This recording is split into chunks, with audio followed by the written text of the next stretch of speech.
Hello and welcome to Attacking Third. We are live on YouTube. We're going to chat and recap some news and notes across the globe of women's soccer. We're going to chat a little bit about some World Cup prep because we are officially under 60 days before the start of the 2023 Women's World Cup. So make sure you subscribe to us, like this video, drop us your thoughts on all the news that has been coming out, transfer windows, World Cup updates. Let us know in the chat. You know we want to hear from you. So let's go. Hey everyone, and welcome into Attacking Third, a CBS Sports soccer podcast. I'm Sandra Herrera, lead NWSL writer for CBS Sports. Joined today, as always, by my colleague and co-host Lisa Roman, analyst and broadcaster for CBS Sports. Today's episode, we're chatting all things news and notes across the globe of women's soccer. And of course, a bit about some World Cup prep because we are just roughly under 2 months out from the World Cup. We've got a lot to get through, but before we take a deep dive on everything, a quick reminder, go ahead and subscribe to us on YouTube. Also, as a podcast, leave us a rating and review. That helps us out so much here at A3. Follow, like, and download so that you never miss out on a single episode. And good morning. Good morning. Lisa, how you doing, bud? I'm good. Allergies can be tough sometimes. You get down and out a little bit, but I'm good. Excited to chat about all things happening around the world of women's football today, especially with you, as always. You're a champ. You're a champ. I feel you on the allergies. It's like you always have that like initial excitement when the weather finally matches the calendar, and you're like, "Yay, sunshine, and warmth, etc." And then there's something about that pollen that's just moving around in the air, and then it just attacks you. But hopefully, we see you on the mend, bud, and we'll get through this episode together. And with everyone else joining us, listen, if you are in the chat joining us live because you subscribe to us and you get those alerts whenever we go live, I want to see the get well hearts in the chat for Lisa. We need to make sure that we give her some energy this morning. So hit us with the get well emojis. It's like the bandage heart. Make sure she's feeling better this morning. And let's start talking about some women's soccer news and notes. You know what? Let's just start with the big stuff. We got to talk about some transfer news, okay? Because that's where everyone like tends to get, I think, most excited when it comes to player movement, rumors and or otherwise. But it's going to impact the United States women's national team a little bit. Players who play overseas and you want to be up to date on their club play. Probably the most recent news out of Lyon, essentially, with the United States women's national team midfielder Lindsey Horan is set to extend her stay at Olympic Lyon beyond her initial loan spell with the team. The head coach, Sonia Bonpastor, also essentially confirmed that Amandine Henry, Catarina Macario, Sina Broom, among others, will be leaving at the end of the season, so they will no longer, be part of Lyon's roster moving forward. But also gave a little tidbit that there are ongoing discussions with Marozan and Les Salmer, so they're trying to keep some couple of good midfielders there. I think Marozan and Herrera to kind of move forward, especially I think in light that Amandi is really on the move. Yeah, completely. I think it's important also, like the Lindsey Horan of it all, staying at OL because she's with the Thorns, right? She has signed a contract through 2025, I believe, with Portland Thorns, but she's been on loan with Olympique Lyon in France, and her time there has been really, really beneficial for this player. I think we've seen the growth of Lindsey Horan as a midfielder in her soccer IQ and her development on the pitch. And she's won a couple of trophies as well with OL. And I think her announcement to stay in France and continue playing after her loan was probably sad for a lot of Portland fans. They were expecting her to come back, continue to play. But you have to remember that this is a player that just did an entire season at their season, did a little bit of Champions League, has played a lot. And now as the season comes to a close in these now weeks, she's preparing for the World Cup. And then after that, she's probably going to give her body a little bit of rest. And that's why she's not going back to Portland. But definitely sad a little bit for NWSL fans not to be able to watch Lindsey Horan after her great spell with OL in France. It was a big deal when she initially made the move to France. And it was kind of with the intention of essentially returning to the NWSL, Portland specifically, right? So they had actually restructured her contract a little bit so that when this initial loan with OL ended, she would eventually make her return back to NWSL and have, be on contract with Portland. I believe it was through 2025. Yeah. So with her extending her stay in France, that obviously changes some things for Portland. I'm sure once things are actually finalized and all the I's dotted and the T's crossed, et cetera, that will eventually get an update maybe on the NWSL side of things. I'm very curious to sort of see how that might play out for the Thorns and Herrera in the future if she does want to eventually make her return back to the NWSL and with Portland. So something to keep an eye on for sure, because Lyon is such a powerhouse. They have zero problems a lot of the time attracting sort of world-class talent. And this is all kind of like the first bit of transfer news out of this club since the announcement that Michelle Kang is like forming a women's soccer kind of super group. She wants to have as many women's soccer brands and kind of all work together and share resources and stuff. And it's very, very exciting time, I think, not just for Kang, but Lyon as well. So we'll see how this kind of iteration of Lyon Femini kind of looks moving forward, kind of in this new era, pivoting to England, but still staying on some transfer news tip. We got to talk a little bit about Chelsea as well, because they have been in headlines.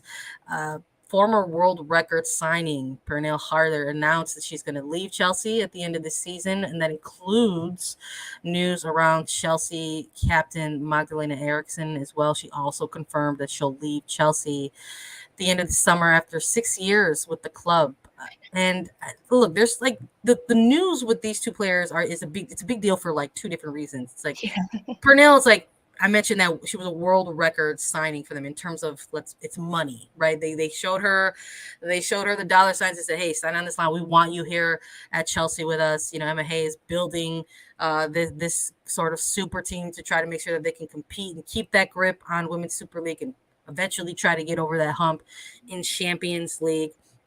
And then for Eriksson, it's really big news just because of her long tenure with Chelsea and everything that she's accomplished. Yeah, Eriksson's been there since 2017. Like crazy. And both their contracts were set to end at the end of this year. So I don't think it's a massive surprise. I mean, it is a big surprise and definitely a big shock with how long they've been there, but it's been a long time, right? I mean, Pernille Harder joined Chelsea in 2020. That was a 3-year contract. And the run that Chelsea went on since then with Emma Hayes, they won 2 WSL titles, Champions League final in 2021. Like they have reached so much success. And the videos coming out of them saying that they weren't going to renew their contracts, like making me cry over here. It put you in your feels. No, yeah. It's a lot. I think look, there was a lot of joy, I think, when Harder made her arrival to Chelsea. It's well documented on record out there that the two are partners. They do a lot of great work for LGBTQ causes. And so there was a lot of excitement to have these two reunited in Chelsea. And now it's rumored that they're going to both head to Bayern Munich. It'll be a return to the Frauen Bundesliga for Harder, where she has absolutely excelled in previous years with Wolfsburg specifically. So it'd be interesting to see how that team looks with the two of them together, possibly contending for titles in Bundesliga. We'll see, but it was a chunk of news that I think maybe had Chelsea fans feel bad for a little bit, just because it kind of came also on the heels of Frank Kirby's announcement that she's going to be out for the foreseeable future with Chelsea, but not only for club, going to miss out on the World Cup as well. So it sort of felt like this kind of 1-2 combo, perhaps, if you're a fan of the Blues. But don't get too down. Don't get too down, because Chelsea are in contention for some cool things still this season. And of course, we'll chat a little bit about that as well. But another bit of news before we pivot into some more Chelsea related things. There's some rumors tied to Chelsea that we want to talk about a little later in the show. But we're going to close out this portion of the news and notes segment with some NWSL related news as well. Gotham with some cool news out of Wednesday morning, announced a partnership with SL Benfica. Benfica, one of the world's most historic and best-known football clubs, and Gotham FC, the top-ranked club in the NWSL, are excited to announce a transformative partnership aimed at advancing women's soccer development and expanding their global reach. The statement read this morning. I liked to see this in my inbox this morning. It was cool to see more of this throughout NWSL. These they're referred to as these strategic partnerships between NWSL sides and a lot of European clubs, clubs that have typically featured in Champions League. We saw the announcement of Red Stars and Wolfsburg earlier in the 2023 season, kind of to open up the new year. And prior to Michelle King having overseeing things with Olympique Lyonnais Femenino, she was really interested in how this dynamic of having like kind of several women's clubs under one umbrella can look. But prior to her making that official, OL, Club America, and the Reign also announced a bit of a trio of partnership as well. So I'm very curious of where King is going to lead some of these things moving forward. What does that mean for Club America, who had engaged in this strategic partnership with OL Reign, who is now up for sale, and Lyon, who now has a specific executive board to kind of report to with King at the helm. So we're seeing a lot more of these in NWSL, and I'm all for it. I think they're unique, and they provide certain resources and opportunities that maybe you think a little bit outside of the box for. So I'm curious as to how what we'll see between Gotham and Benfica, between the two of them in the early stages of this partnership. Yeah, I'm excited to see kind of how it unfolds. I definitely think Gotham was taking a look at some of the other clubs, as you mentioned, that have partnerships with overseas clubs and kind of how that has benefited them. Like the first thing that comes to mind is always Chicago Red Stars and Wolfsburg and their partnership that allowed Tierna Davidson to train in the Red Stars off season. She was coming back from her ACL injury, and Chicago Red Stars weren't playing games and they weren't having organized training. And instead of training on her own to get back into shape, she went over to Wolfsburg and started training with them and playing with them as a training player, which allowed her coming back from that ACL injury to get back on the pitch a little bit faster, I believe. So to me, that's like one of the examples that just jumps out in my mind as a really good way to kind of utilize both of these clubs and sending personnel back and forth and things like that. Yeah, we're sticking with Wolfsburg. So, we already have seen it. We saw the announcement of Sandra Stark from Wolfsburg to the Red Stars on a short loan. She will be with the Red Stars, I believe, through June, ahead of, the World Cup. And we'll see how she continues to try to make an impact there. But that's another example. In Gotham, including that in their statement as well. They want to make sure that they, all have Benfica as part of like the brand expansion, right? Embark on strategic initiatives, and that's going to include, when you're talking about strategic initiatives, that's going to include the possibility of future player transactions. So all that stuff is very exciting when you're like thinking and reading into some of these announcements with partnerships between two clubs or multiple clubs moving forward. So it was fun to see that drop early enough to where we were able to grab it and include it in our news and notes segment, because one thing that happens when we go live is news breaks. Always when we do like our news and notes. It was cool to sort of see this come through the pipeline and then be able to snag that and chat about it here with everyone. Let us know your thoughts about these partnerships in the chat. We love to hear from you and what you think about them moving forward. But we've got some more news to talk about, still on some transfer rumor news, but that also affects United States women's national team. So stick with us. We're going to talk all about it after a quick break. All eyes are on Italy. Absolutely astonishing. As the race to qualify for Europe. Huge moment. All comes down to the final match day. It's a goal. Stream every pivotal Serie A match live on Paramount Plus. All right, let's talk about some injury related news that is going to trickle into transfer news with Chelsea and United States women's national team news as well. So it's official. Catarina Macario released a statement just yesterday. If you're joining us on Wednesday, May 24th, she put out a statement essentially withdrawing herself from World Cup roster selection. Unfortunately, she will be what she refers to as physically unable and not ready to play in the upcoming World Cup. She also said, "Well, she's excited and super optimistic about my future as a footballer. I'm sad to share that I won't be physically ready for selection to our U.S. World Cup team."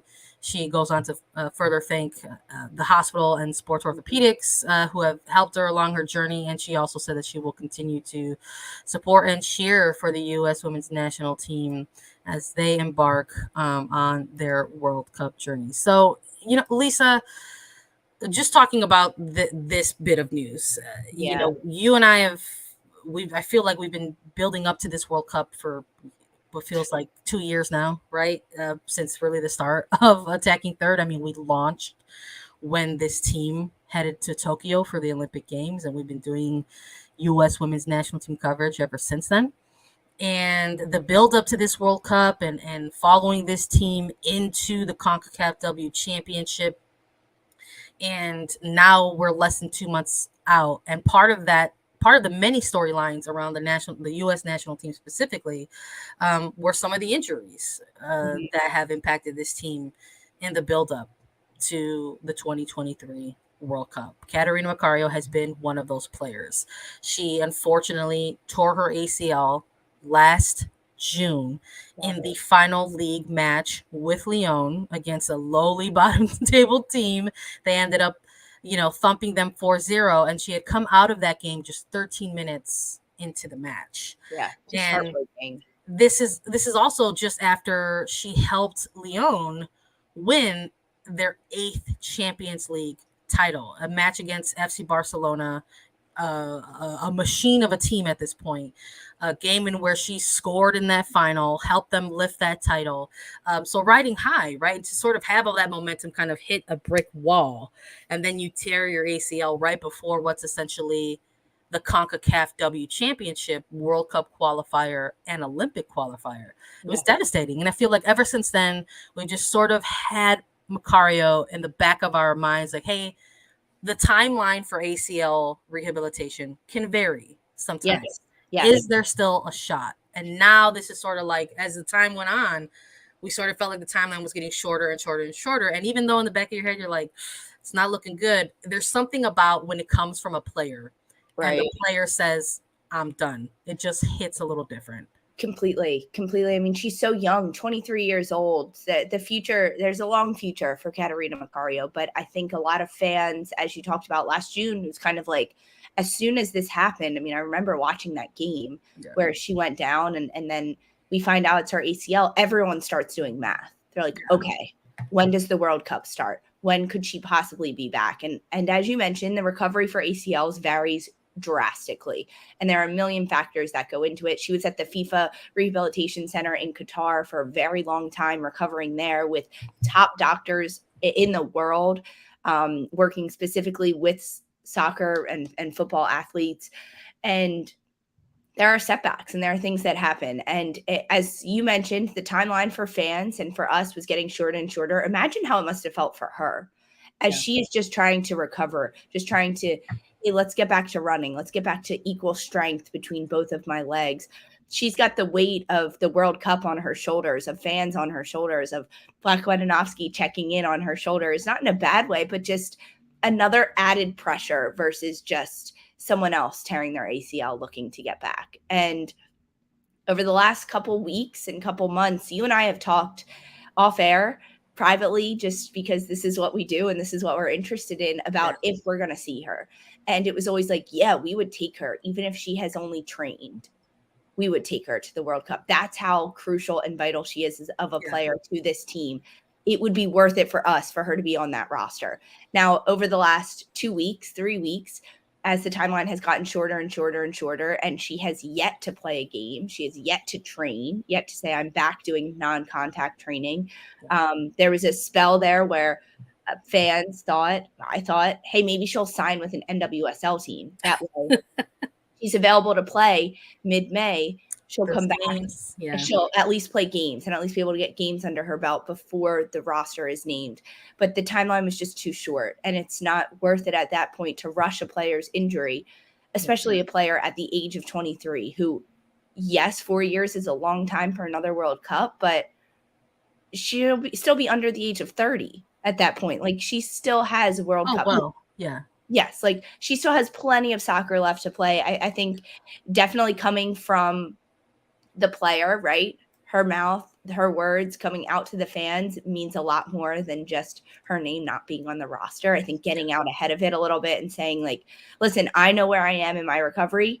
This stinks, thanks to my doctors, but I'm putting this out there. I am not in selection for the World Cup. Definitely very mature of her to do. And I think it's the right thing for her to do. She put this out just yesterday too. Yeah, no, mature, smart, it allows the player to sort of still retain, their own agency and freedom and kind of navigating their career and where it is and where it's going. And she said it best, she's really excited about her future as a footballer, as I think so many of us who follow the national team are as well. But your wheels always, or at least ours, are always turning and the gears are always moving in terms of like what comes next or what does it mean.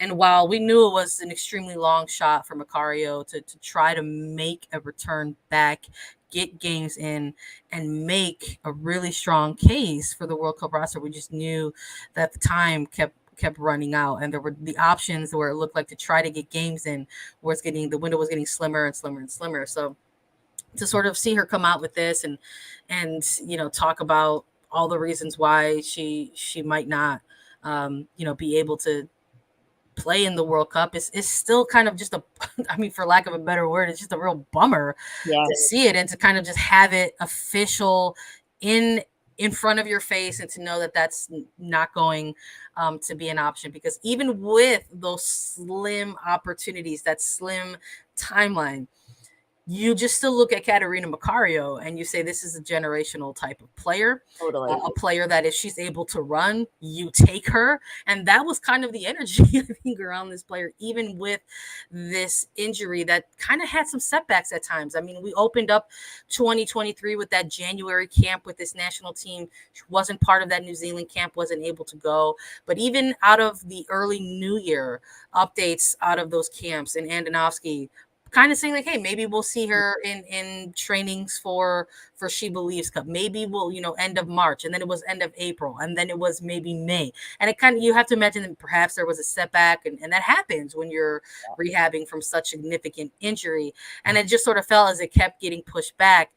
That's where kind of like the cloud kind of hangs over it, and you're kind of like, geez, like this is tough. And it is tough just because of when we are reflective of the coverage that we have done on this team in the past. Macario was one of these central focal points of this national team. When everything went through for her FIFA transfer and she was able to represent the United States, this was a player alongside Smith and Swanson with Lavelle in support that was going to be a focal part of this team's attack. I mean, it was essentially confirmed by Andonovski coming out of some She Believes Cup windows, I believe in 2021, that they wanted to see that trio or quartet of players continue to get as much time as possible together. And you have Andonovski even confirming that out of those final April windows against Ireland, saying, listen, Macario's been out, but this team was still going to be centered around Smith and Swanson, and now Swanson is out. So what does that mean for this national team moving forward? Who can possibly find themselves on this roster? Macario's been a player who's typically been listed as a midfielder for Andonovski on these national team camps, but she is such a versatile player that she can drop lower into the mid. Totally. Can ideally be your false nine, or she can lead that front line. And I think with Alex Morgan's, recent return to form out of 2022 and now 2023, that is kind of your center target kind of forward that you're going to ask to do a lot of different things alongside your wingers. And it sort of looked like maybe at some point it was going to be a Macario Morgan kind of 1-2 combination, that maybe Morgan would come in support versus actually kind of get these starts. You know, we heard from the coaching staff that veterans who are on the team are going to be relied upon in a different lens moving forward. So what, now that you've got not just Macario out, but Swanson out, I think it presents different scenarios for the coaching staff and how they're going to evaluate or what they're going to rate as more important when they put together this final roster. Is it going to be more important to have a center forward option as a backup to Alex Morgan to take? Is it going to be more important, or is it going to be more important to have a more kind of creative, agile, kind of attacking style player? Who does it leave room for? Yeah. So, you know, I wrote all about this on .com. Everybody can go and read it, because I felt real down bad about Catarina Macario officially withdrawing, and I said, we got to write about it. And so check it out if you want to see it or read it. But I think when you have a Swanson out, when you have a Macario out, these players that were the attack was going to be centered around, there's some different routes that coaching staff go to here when it comes to making a selection on this roster. Yeah, completely. I mean, there's a lot of different players they can bring. And the fact that it's not just Macario, but it is Swanson too, it adds another layer of pain, hurt, question marks to this team and kind of what's going to happen. And we're still dealing with the top of the top of the top, right? You even look at someone like an Alyssa Thompson, who #1 draft pick, playing with Angel City, getting goals, stepping in as a professional and pretty much seamlessly. I think that's a good option as well. But I like that you're plugging your article. We're actually going to talk about it next week a lot. We'll do like a U.S. women's national team roster prediction drop, what we want to do, who we want to see going to the World Cup, things like that, where we can really dive into all of this. Because, I mean, this announcement yesterday breaks a lot of people's hearts, but prayers are with you, Catarina Macario. Good thoughts, good vibes. You'll get back there. There's plenty more soccer to be played down the road. Look, and it's close. She's already rumored and tied to sign with Chelsea. We're just talking about the different bit of transfer news out of Europe, and this is absolutely one of them. Emma Hayes has Catarina Macario in her sights. Apparently, it's been reported already that it is subject to a medical evaluation. Yep. So that's about as close as you can get to you know, sort of saying, hey, this is going to be my next club. You have your current club coach in Pastor at Lyon saying she's also confirming that she's not going to be back.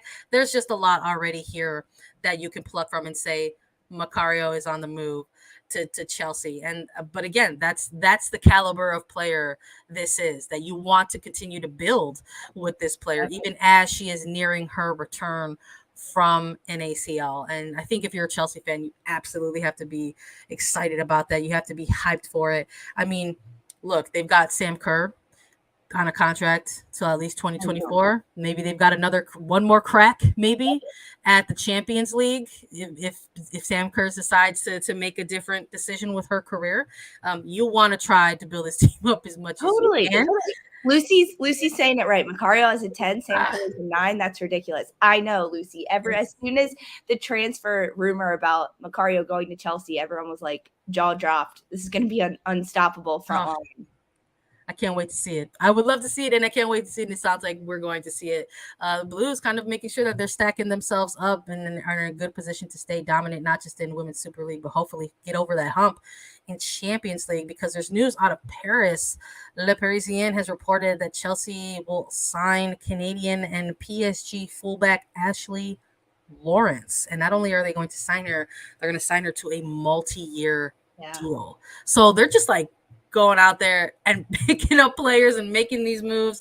You love to see it. I love to see it because I'm a Chelsea fan. So I'm like, yes, Emma Hayes, go out there, get these players. I mean, again, shout out to Lucy, who's referencing like how we could see Kerr and Macario play. But I mean, the idea of seeing 2 Canadians on a back line for Chelsea is very exciting to me with Buchanan at this point, and now possibly Lawrence as well. So I'm very excited about all the transfer rumors. They're getting stacked from tip to tail. Chelsea's stacked. Absolutely, and they've got some things to win. It's coming down to the final match day in Women's Super League, just like we all thought it would. Let's take a look at the top four in the Women's Super League table. If you're joining us live on YouTube, we've got great graphics for you to take a look at. Shout out to our social team. Weekend 21 in Women's Super League, Chelsea number 1 with 55 points. Man United just behind them with 53 points at number 2. Arsenal number 3 with 47 points. And Man City with 44 points. So not as close when it comes to the 3 and 4 on the outside looking in, but it's coming down to the last match with 2 points separating Chelsea and United. Champions League spots on the line as well. Man City looking like they might miss out. I know. Crazy. It's really crazy that City's at the bottom of this. I remember months ago, Sandra, talking about our top 4 teams, and not too much has changed there in terms of our top 4 teams, but I think the order changed a lot. I predicted City much higher in the table heading into the final match week. Yeah, no, same. And I think with Buddy Shaw and her kind of run of form throughout the season this year, we kind of thought, hey, maybe they'll, kind of rally around this player and make some noise. And they did for a little bit, but just not enough to keep up with what Mark Skinner is doing with Manchester United and Emma Hayes and Chelsea as well. So keep your eyes on the final matches. Look out for them across CBS Sports platforms. You can catch them on Golasso Network and Paramount Plus. So tune in. I mean, you want to be there and watch when the league is won by either Chelsea or Man United. We'll see. Let's keep it in Europe, though, to close out this second segment of our show. We've got some Women's Champions League updates because Wolfsburg and Barcelona will go head-to-head on June 3rd for the Champions League title, but they've got things to wrap up in their leagues, and Wolfsburg have won their 9th consecutive DFB Pokal. They are making history. It is the 10th time in club history that Wolfsburg has won the German Cup. Gotta feel good winning the whole dang thing in the league before you have to take on FC Barcelona in Champions League. And while Barcelona has been on an incredible run this season, they've had a couple hiccups down this final stretch of the league ahead of their Champions League final. Not only was their undefeated or unbeaten streak snapped by Sevilla in a 1-1 draw, but Barcelona officially picked up a loss, a 2-1 loss, their first league loss in nearly 2 years, a 2-1 loss against Madrid CFF at Estadio Fernando Torres. Silver linings maybe for Barcelona. Alexia Putellas involved in this game, and she was able to get a goal in this game for Barcelona, but it just the moment of brilliance just wasn't enough to scratch out or spearhead a result for the team, and it's their first loss in 64 league matches. So maybe not the way you want to head into a Champions League final, but hopefully they try to take some of the positives of their season and kind of dominate. Yeah. I mean, I don't think it's the way you want to end, right? But streaks are meant to be ended. Yeah, that's true. They are, and this has happened to them the last time they went on this incredible run. That ended again in June of 2021, and now this one ends again. But you're exactly right. Alexia Putellas getting minutes in this game, and that's fantastic to see. Now is the pressure off a little bit as they head into the Champions League final? Maybe, right? It's no longer like, okay, we've got this giant, or we're sitting in this glass box that no one breathes, no one moves, because we're sitting on this incredible streak and this incredible run. And the fact that it happened, I'm going to say slowly and then not all at once, with the draw first to Sevilla and then they get the loss. It was like, okay, we haven't won. We just draw our unbeaten streak now, not our win streak. And then they go ahead and they end up a loss. I mean, silver lining for sure. Maybe pressure off now for the Champions. I don't know. Look, it's crazy that they went on for 2 years without losing. Like, are you kidding? Maybe it is crazy, but it it also maybe gets a little stale. Like maybe it does get a little stale. Maybe It gets a little boring. Maybe you're at a point in all of your dominance where you're like, okay, man, we've already at this point. I mean, in the season, they already clinched, the League IF title in April. This is already like a month ago, and they're just like, all right, we've already got the title. Like, what we're focused on a much bigger prize from this point out. Like, what is this? Let's make sure Alexia gets some minutes, and let's just go with it. Like, I think that's kind of the response that folks are probably going to look for, and it's probably the response that Barcelona is going to give. I mean, what type of lethal machine wouldn't want to give a false sense of security to their opposition? It's like it's almost like we're reaching or pulling at a thread that isn't even there. It's like, oh, Barcelona got their first loss, and it's just like, yeah, it's also their first loss in like 60 plus games, and they also won the league with 85 points and a goal difference of 108. They're fine. Yeah, it's like they're fine. They've got Amati, they've got Diana Bonmati, they've got Carolyn Graham Hansen, they've got Alexia Putellas apparently scoring goals before they head off to the Champions League. So it'll build up to a good match for sure. But congratulations to Wolfsburg and Barcelona for respectively winning their leagues. We've got one more bit of news to talk about. We're coming back stateside for all of our news and notes. So stick with us after a quick break. In 3, 2, 1. How you doing? Run, Forrest!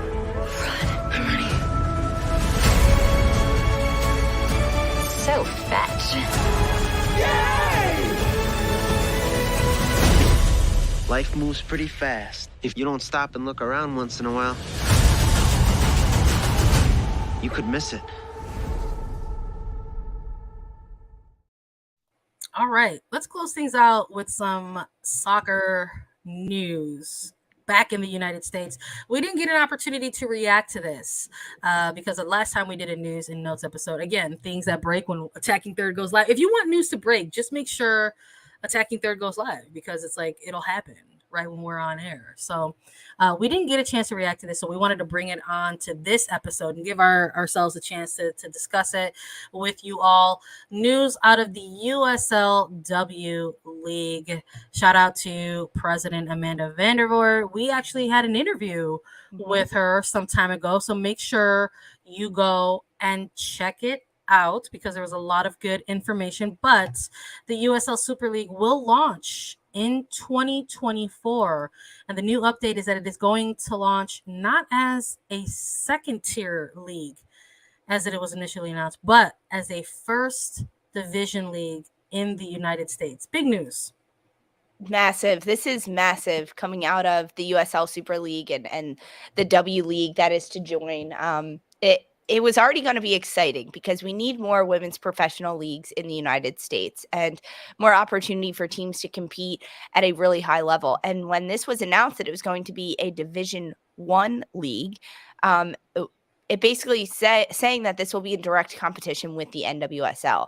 Now, the teams that the USL Super League have announced across the country are in direct competition with the NWSL based on where they are and kind of how that all breaks out. But is this at all a concern because of how the NWSL has just made it to its 10th year? And that was a huge celebration because former leagues haven't done it. And now we get this competition, plus the expansion teams in the NWSL. This means that there's going to be like 25 Division I top tier women's professional teams in the country in the next year or so, which is like mind-boggling to me. Yeah. I'm so excited about it, but there's so many question marks still to come about what this all means for the landscape. Yeah, no, I'm eager to see if if everything gets approved. I mean, it sounds like it has for the most part. I know US Soccer there are certain things you have to go through to qualify for a first division league. So I think it was important that in this announcement that USL said, hey, we're not going to be second division. We want to launch as a first division in 2024. They came correct. They said, hey, we've got markets in place. We have met these like kind of like standard minimum thresholds for market areas and things like that. So I mean, even just looking at the map in place for this new league alongside NWSL, there's a lot of teams in states where there are already NWSL clubs that have already been in these markets and have tapped into the women's soccer fan base. I think whether, like, for example, we're looking at Washington State. There's, Washington State is going to have a USL team. There's now going to be 3 NWSL sides in the state of California, but that's also going to include a USL team, a couple of different opportunities for USL sites in Arizona, in Texas, kind of in the central area of the country as well, where I know I've been dreaming for more teams centrally. So, Wisconsin, Tennessee, etc. So a lot of opportunity here. Yeah, a lot of opportunity. So the way that the USL Super League and the way that they announced it is that there's going to be initial markets for the inaugural 2024 season. Some of those including Charlotte, North Carolina, Dallas, Fort Worth, Texas, Lexington, Kentucky, Phoenix, Arizona, Washington State, Tampa Bay, Florida, Arizona, Tucson, Arizona, and then Washington, D.C. And then they announced other markets that would be coming in subsequent seasons. So they still waiting on a couple of approvals, but that including Chattanooga, Tennessee, Indianapolis, Indiana, Jacksonville, Florida, Madison, Wisconsin, Oakland, California. So they've already put out there a number of cities that are already going to have them. They've got approval and they're ready to hit the ground running in 2024. And then a couple more that it's like, okay, these are our top ones to get into play. They just need to nail down a stadium and a couple other details need to be wrinkled out before they can get into play. But yeah, I mean, competition.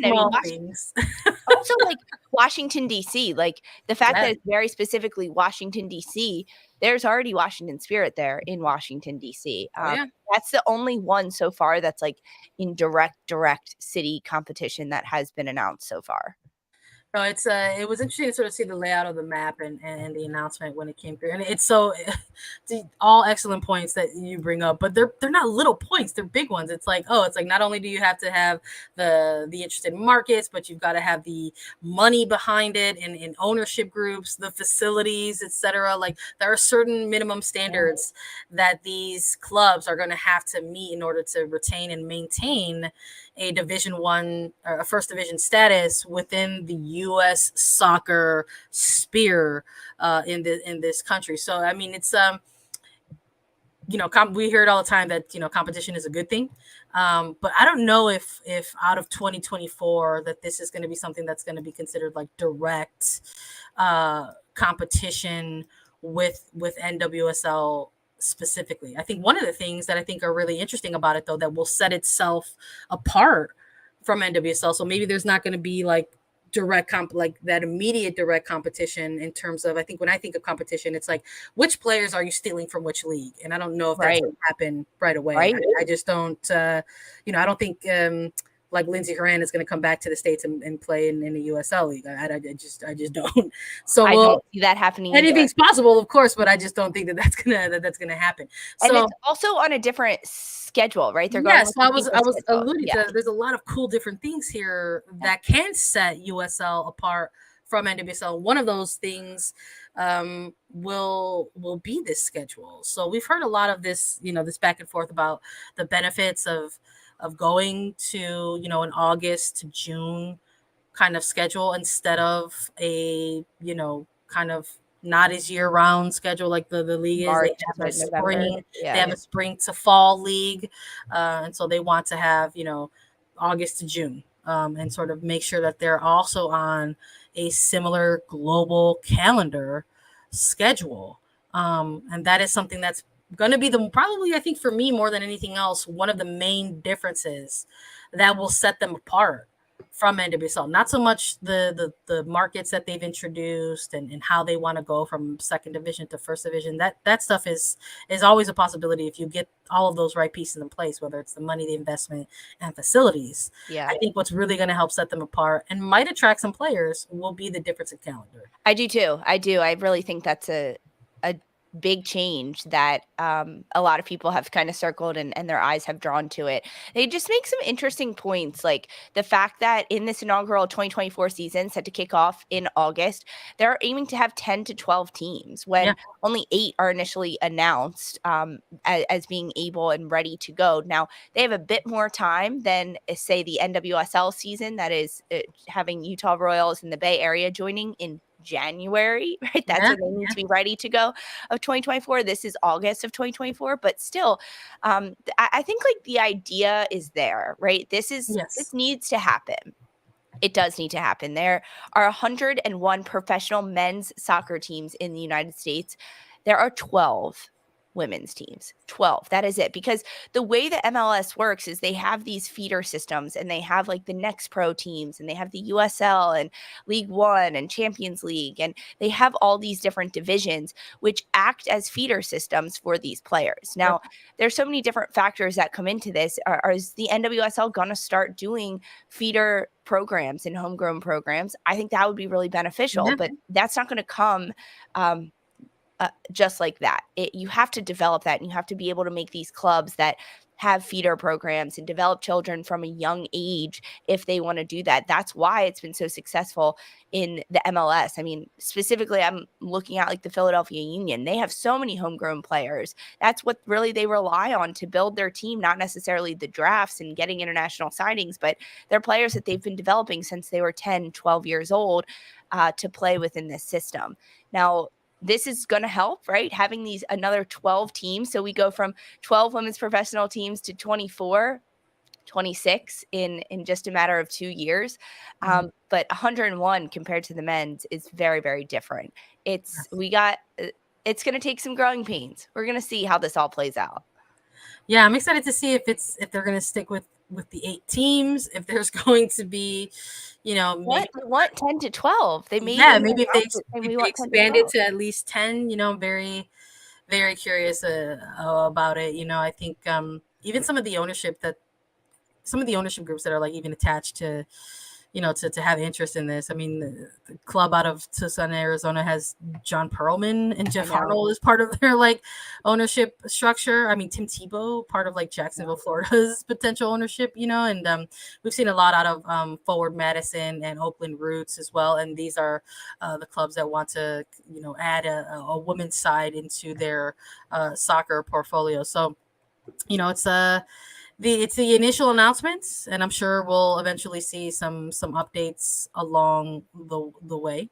But I think they're aware of that. I think they're in front of it in the sense that they understand that there are certain standards that you have at the Division I level, and they have to try to make sure that they not only meet those standards but maintain them, right, moving forward. So we'll see. It's an exciting time for sure, and 2024 is literally right around the corner. It's here basically. Like, we're already halfway through 2023. We're already thinking about 2024. But let's get to the World Cup first, Lisa. Please, can we just get there? We're almost there. Thanks everybody for joining us along on this episode. That's all we've got for you today.